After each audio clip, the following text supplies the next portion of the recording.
Tem uma passagem bíblica que merece ser lida porque ela resume de maneira muito prática todo o ensino da segunda vinda de Cristo. Na verdade, essa passagem ela aparece em 3 dos 4 evangelhos. Ela está no evangelho de Mateus, Marcos e Lucas. Eu vou ler a versão que está em Mateus capítulo 24, mas o mesmo teor, a mesma mensagem, também pode ser lida em Marcos capítulo 13 e em Lucas capítulo 21.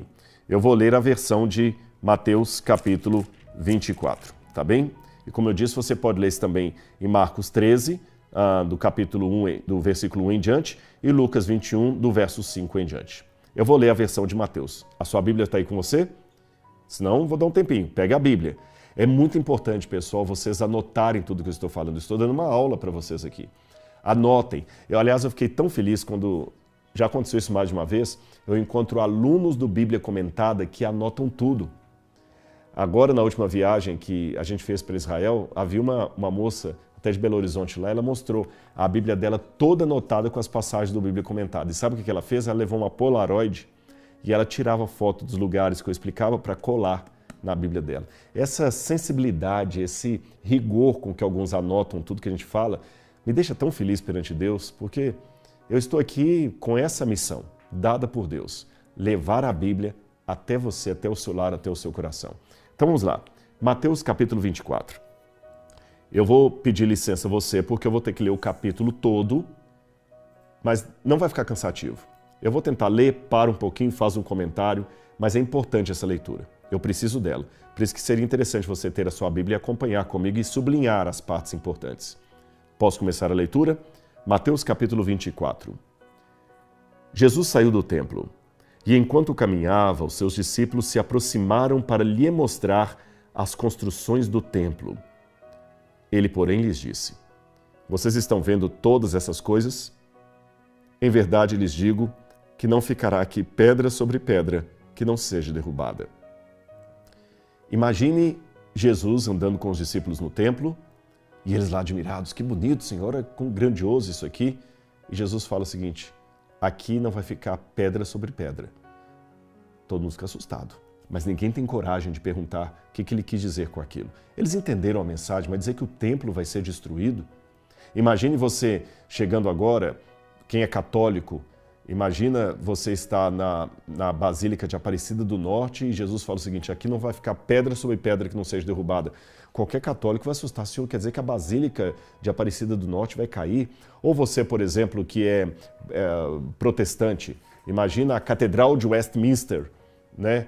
Você passeando ali e alguém fala: pois é, essa catedral vai vir abaixo. Ou você que gosta do futebol, imagine que a Arena Corinthians, ou sei lá, o estádio, eu não conheço muito de futebol, de algum time, do Maracanã, não é isso? Agora vai cair.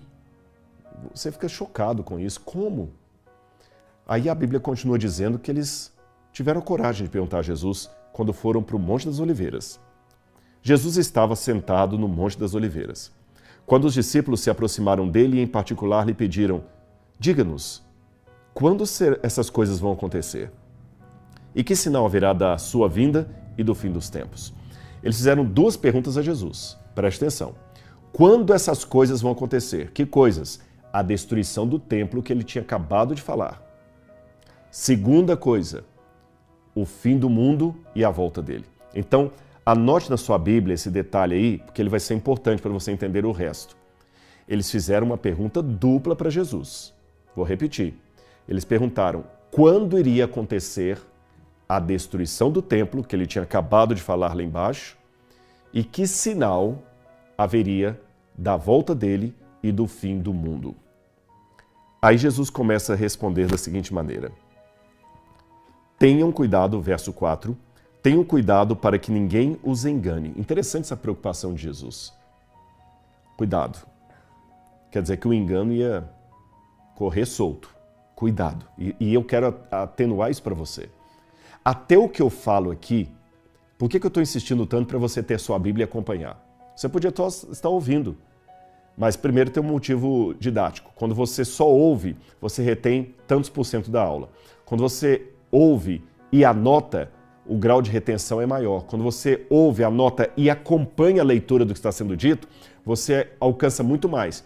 E quando você lê, ouve, anota e ainda passa para frente o que você aprendeu, aí a sua retenção é quase 100%. Além disso, além desse motivo didático, eu não quero que você acredite apenas porque o Rodrigo Silva falou. Eu quero que você acredite porque eu estou mostrando na Bíblia. Lembre, cuidado que ninguém engane vocês. Se tem essa advertência, é porque ia ter muito engano. Tá certo? Ora, ninguém fala no deserto, leve um guarda-chuva na hora de sair. Se eu estou mandando você levar guarda-chuva, é porque vai cair chuva. Se eu estou mandando você levar bota de neve, é porque vai nevar. Se eu estou alertando para não ser enganado, é porque haverá engano. Preste atenção. Tenham cuidado para que ninguém os engane, porque virão muitos em meu nome dizendo, eu sou o Cristo, e enganarão a muitos. Vocês ouvirão falar de guerras e rumores de guerras. Fiquem atentos e não se assustem, porque é necessário que isso aconteça. Mas ainda não é o fim. Porque nação se levantará contra nação e reino contra reino. Haverá fomes e terremotos em vários lugares. Eu estou nessa câmera aqui mais aberta. Percebeu o que Jesus falou? Aliás, o pessoal já está me dando informação aqui que nós temos 6.000 pessoas acompanhando a gente ao vivo agora. Mas podemos aumentar esse número. Aproveita agora para chamar outras pessoas também. Tá certo? O que eu vou falar aqui é muito sério, é palavra de Deus. 6.000 é um número bom. A gente pode aumentar para 7.000, para 8.000 pessoas, 10.000 pessoas ouvindo. Quanto mais pessoas puderem ouvir essa mensagem, então está na hora agora. Aproveita esse momento. Eu estou dando alguns segundinhos aqui na leitura. Manda uma mensagem, manda O que a pessoa pode mandar? Um WhatsApp, não é isso? Pode também fazer comentários, aí o YouTube vai começar a mostrar para outras pessoas. Vamos aumentar esse número aí até o final, tá certo? Já deu tempo para chamar outras pessoas? Vamos continuar aqui. Portanto, se levantará, verso 7, nação contra nação, reino contra reino, haverá fomes e terremotos em vários lugares. Porém, todas estas coisas são o princípio das dores. Vocês serão entregues e serão maltratados, e eles os matarão. Vocês serão odiados de todas as nações por causa do meu nome. Nesse tempo, muitos hão de se escandalizar, trair, odiar uns aos outros. Muitos falsos profetas se levantarão e enganarão a muitos. Olha o engano aqui. E por se multiplicar a maldade, o amor se esfriará de quase todos. Aquele, porém, que ficar firme até o fim, esse será salvo. E será pregado esse evangelho do reino a todo mundo para o testemunho de todas as nações, então virá o fim. Olha, vou fazer uma pergunta para você. Num primeiro momento, parece que Jesus se equivocou, porque tudo que ele falou, e a gente lê rapidamente assim como sendo sinal da volta dele do fim, já tem aqui desde que o mundo é mundo.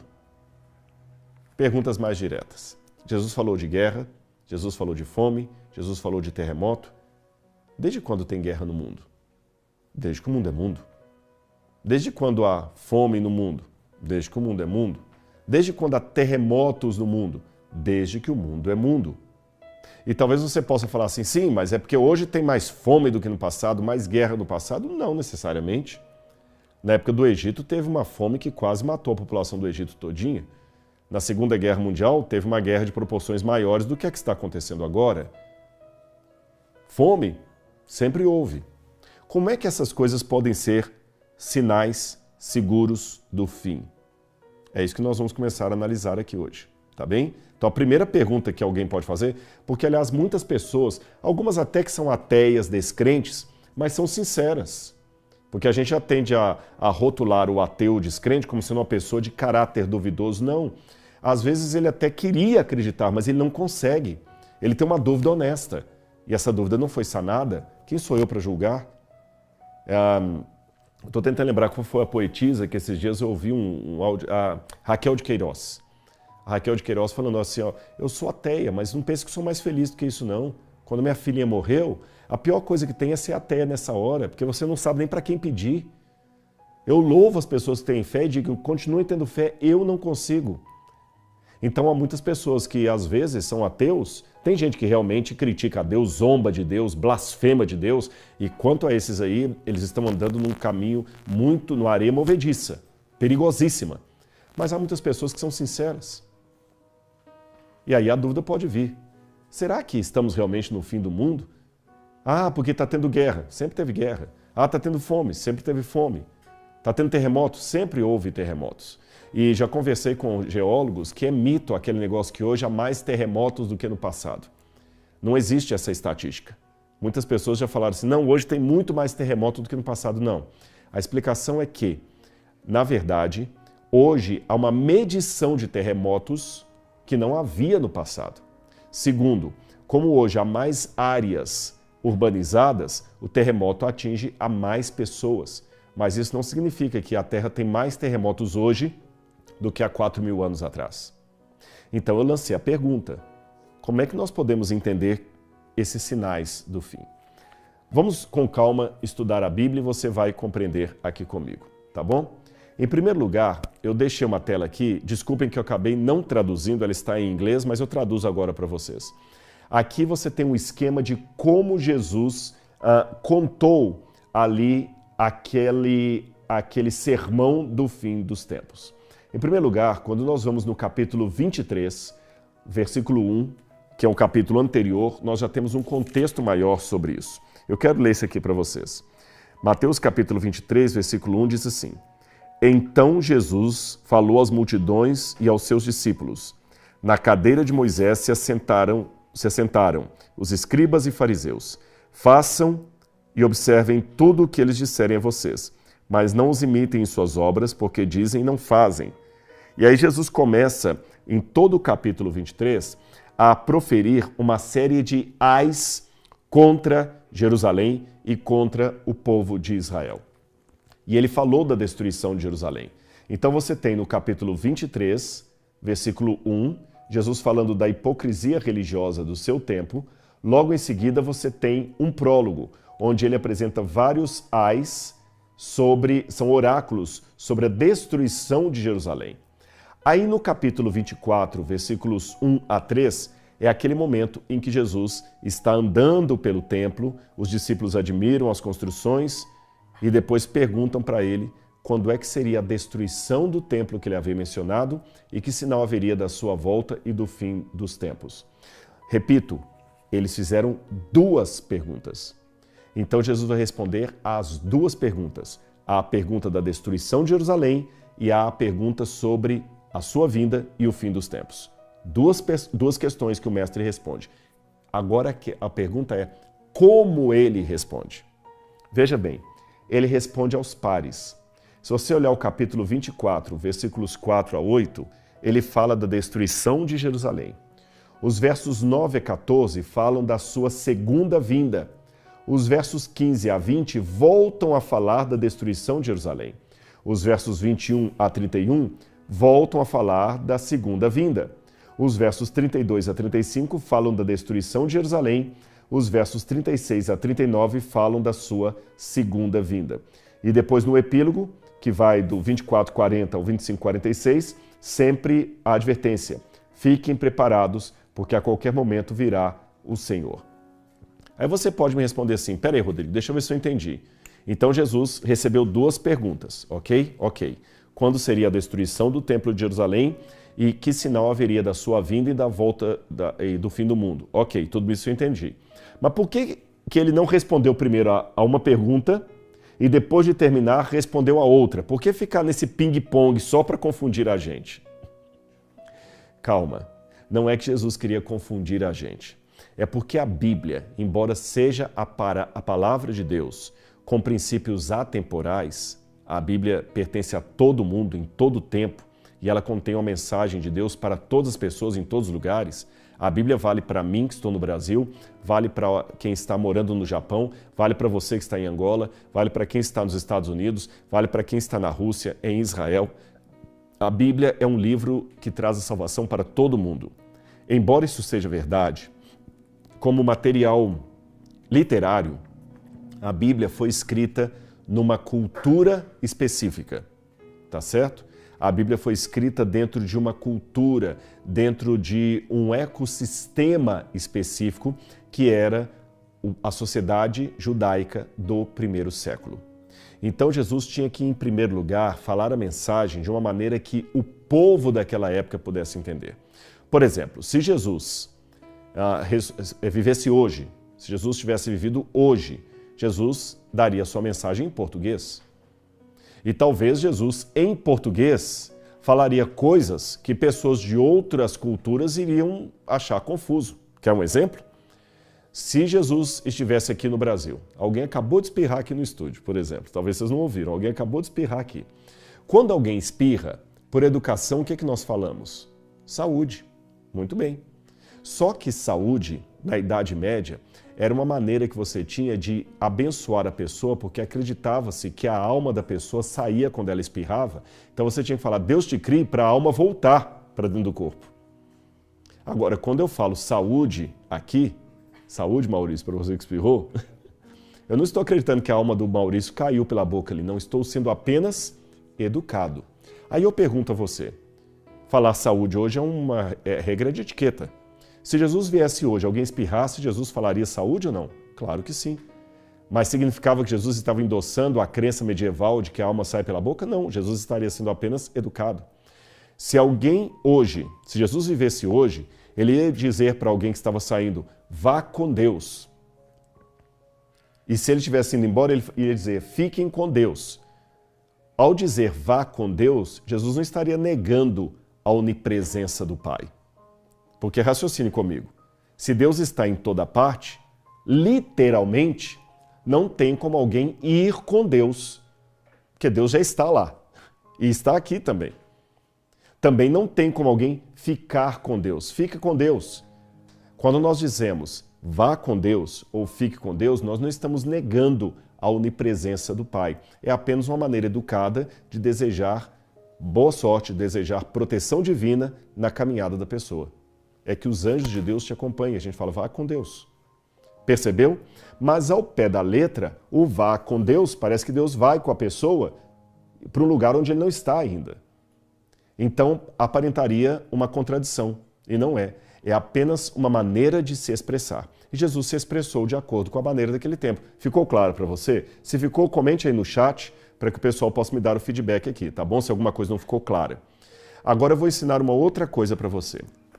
Hoje, você e eu temos o privilégio de ter livros em casa. Podem ser livros físicos, como esse que está na minha mão, podem ser livros em tablet, um e-book, mas naquela época um livro era muito caro. A produção de um livro como a Ilíada de Homero custava pelo menos 1 ano e meio de trabalho braçal. O custo para produzir uma cópia desse livro, não tinha imprensa. Então as pessoas não tinham um livro debaixo do braço. A maior parte delas não sabiam ler nem escrever. Então a maneira que elas tinham de memorizar o que estava nos livros era prestar atenção na forma como aquilo era lido. E as pessoas já liam tudo em... ficou claro, já me deram um feedback aqui que ficou claro. Obrigado, viu? E eu quero saber se está aumentando o número de pessoas também que estão conosco aí, tá bom? Se vocês puderem me dar um retorno aqui. Também é importante que a pessoa, ao ler o texto, leia de forma a facilitar a memorização. Então, eles sempre contam as coisas aos pares. Aos pares. Por exemplo, aqui no Brasil, nós temos aqui, por exemplo, a Mari e o David trabalham conosco aqui, estão noivos para se casar. Aqui no Brasil, eles estão inclusive aqui vão me matar porque eu estou falando o nome deles em público aqui, viu? Hoje, como é que eu conto a história da Mari e do David para vocês? Eu falo assim, olha, a Mari e o David vão se casar. O David gostou dela, ela gostou dele. Acabou, viveram felizes para sempre. No Oriente Médio, eu não contaria isso assim. Sabe como é que eu contaria? David viu a Mari. Ele olhou para ela. David gostou daquela menina. Ele amou aquela garota. Decidiu morar com ela. No coração, nasceu a vontade de casar. Você percebeu como é que eu contei a história deles? Eu falei a mesma coisa, sempre com 2 frases com palavras diferentes. Uma outra maneira que você tem é pegar 2 assuntos. Percebeu então a maneira? Aliás, vou dar até um exemplo na Bíblia. Abra a Bíblia comigo agora no Salmo 50. Olha como é que esses pares que eu dei o exemplo aqui estão no Salmo 50. Olha aqui, por exemplo. Olha aqui. Opa, abri errado, abri em Isaías. Salmo 50. Esse aqui é um salmo que vai ilustrar bem o que eu quero dizer para vocês. Não, vamos ler o 51, fica melhor ainda. Já abrindo sua Bíblia? Posso ler? Olha como é que sempre é aos pares, a mesma coisa dita duas vezes com palavras diferentes. Como eu fiz aqui na história de amor do David e da Mari. Olha como é que eu falei, olha. O David viu a Mari. Ele olhou para ela. David viu. Ele olhou. Mari, ela. Percebeu? É assim que a Bíblia é descrita. Agora vamos para o Salmo.